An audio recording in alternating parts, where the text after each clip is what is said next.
normal na pag-iisip. Unang-una, sabi ng Biblia, alalahanin mo ang may lalang sa iyo sa kaarawan ng iyong kabataan. Ano nangyayari sa mga bata ngayon? Wala nang bahagi ang Diyos sa buhay ng kabataan ngayon. Computer games na. Napakasama niyan. Pero mo, computer 24 oras. Kaya pala hindi na kumikilo. Sakala nila nakatulog. Yun pala, patay na. Brain dead na. Kasi ang atin pong kaisipan may limit. Bawal kasi ng Biblia talaga yung mag-iisip ka ng higit sa nararapat o normal na pag-iisip. Pagka nagko-computer games ka, kuminsan ang kaisipan gumagana, no? Kung paano ka mag-i-strategy, no? Pag hindi na kaya, mayroon nang mapapatid. Yung sinasabi sa Biblia na bago ang panaling pilak ay mapatid, merong strings of life sa ating pagkatao. Basahin mo nga yun, Sis Luz. 12:1, koma mo na lang sa 6. Alalahanin mo rin naman ang may lalang sa iyo sa mga kaarawan ng iyong kabataan, bago dumating ang mga masamang araw at ang mga taon ay lumapit, pagka iyong sasabihin, wala akong kaluguran sa mga yaon. Bago ang panaling pilak ay mapatid, o ang mangkok na ginto ay mabasag, o ang banga ay mabasag sa bukal, o ang gulong ay masira sa balon. Meron tinutukoy panaling pilak na mapapatid. Merong mangkok na ginto na mababasag. Hindi naman literal yan na mangkok eh. Ang mangkok na ginto, hindi mo mababasag yun. Pero, yan mangkok na ginto na bahagi ng ating pagkatao, mababasag. Ang banga, mababasag sa bukal. Hindi rin naman literal yan eh. Wala namang banga na nababasag sa bukal eh. Nasa ating pagkatao yan.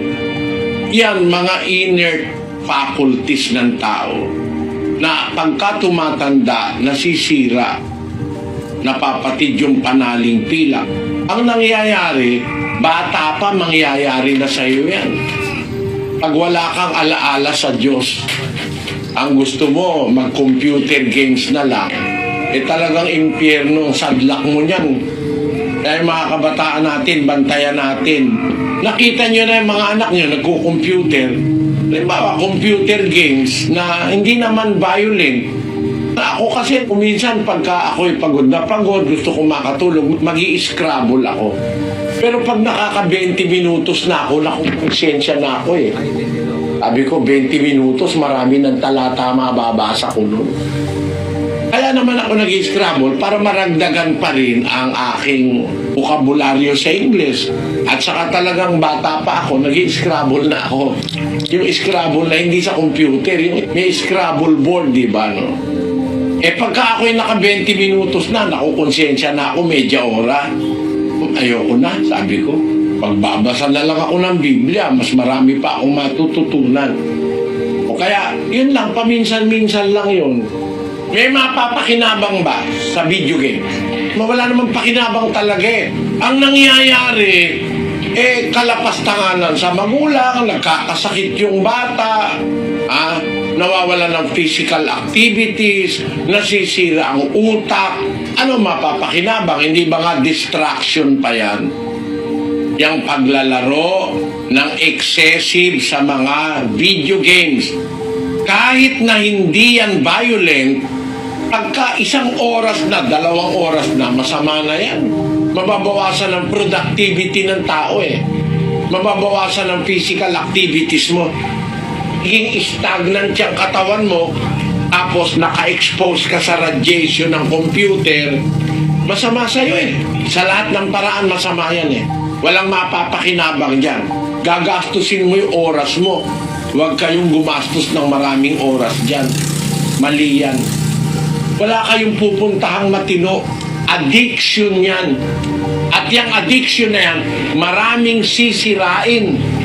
Sisirain ang iyong katawan, sisirain pa ang iyong kaluluwa at espiritu.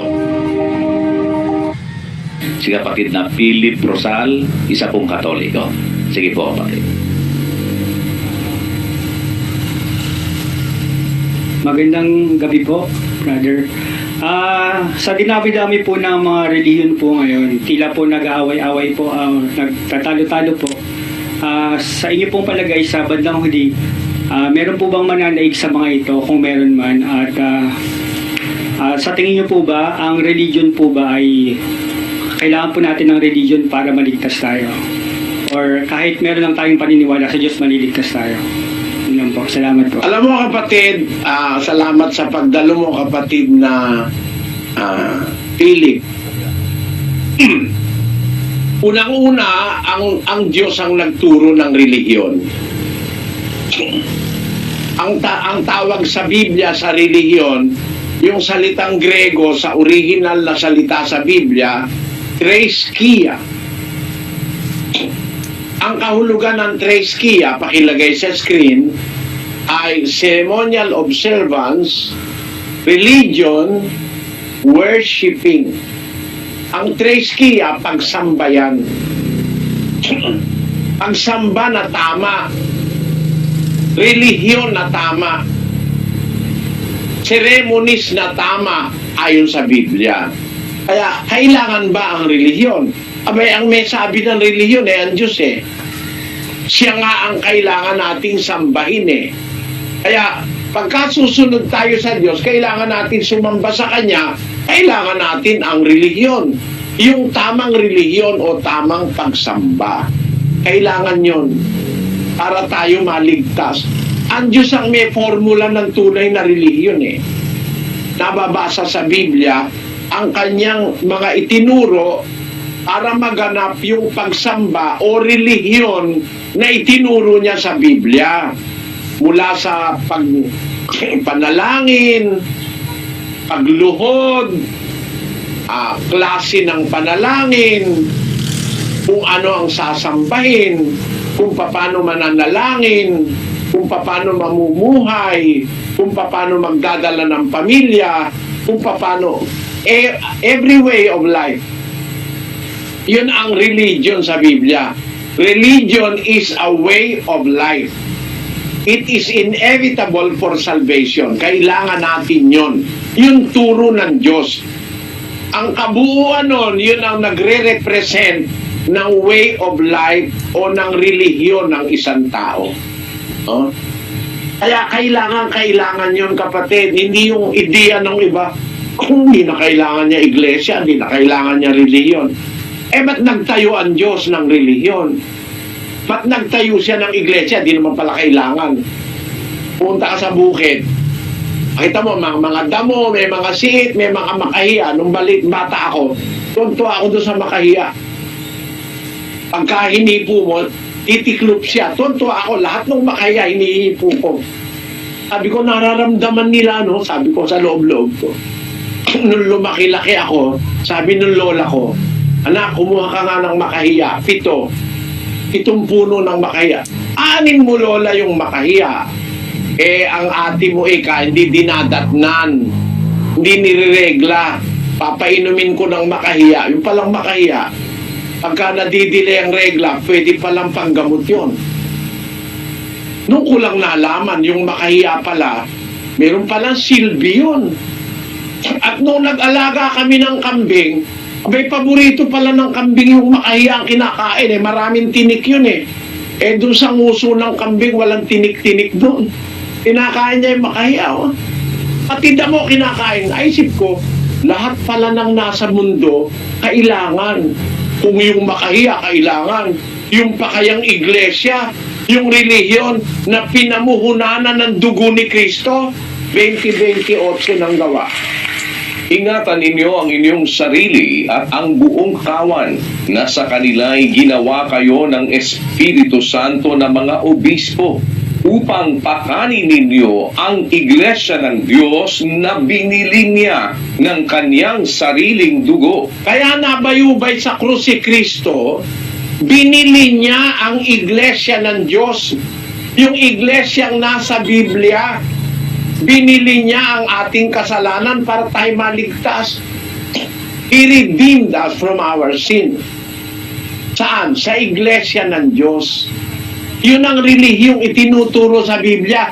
Iglesia ng Diyos. Hindi Iglesia Adventista del Septimo Dia, wala sa Biblia yon. No?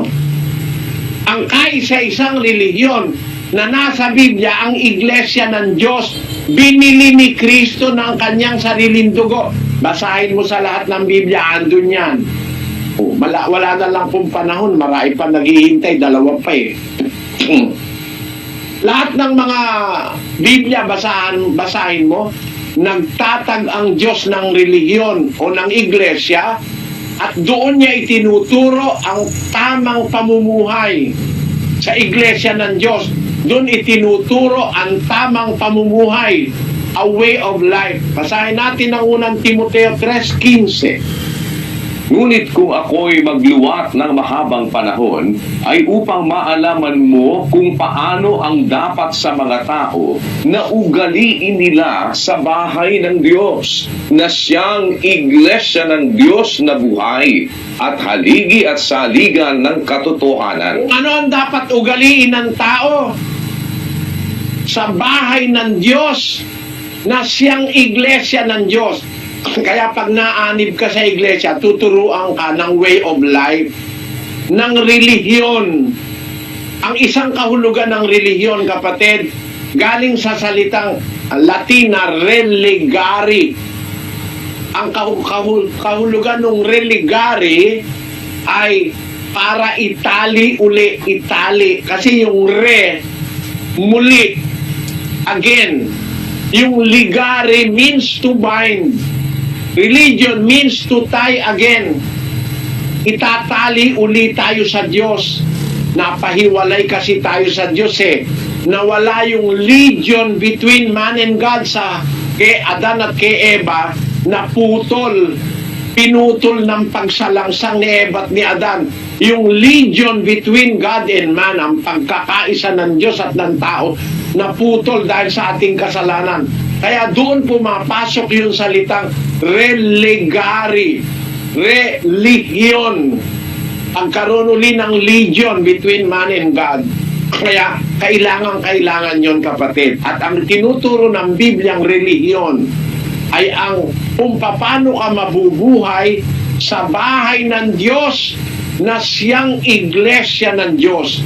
Yung iglesia ng Diyos na binili ni Kristo ng kanyang sariling dugo. Naunawaan mo yung kapatid na pili.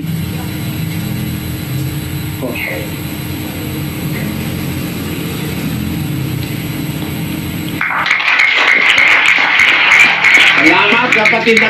Naku mga kapatid, tinatawagan kayo, huwag niyong iboboto yung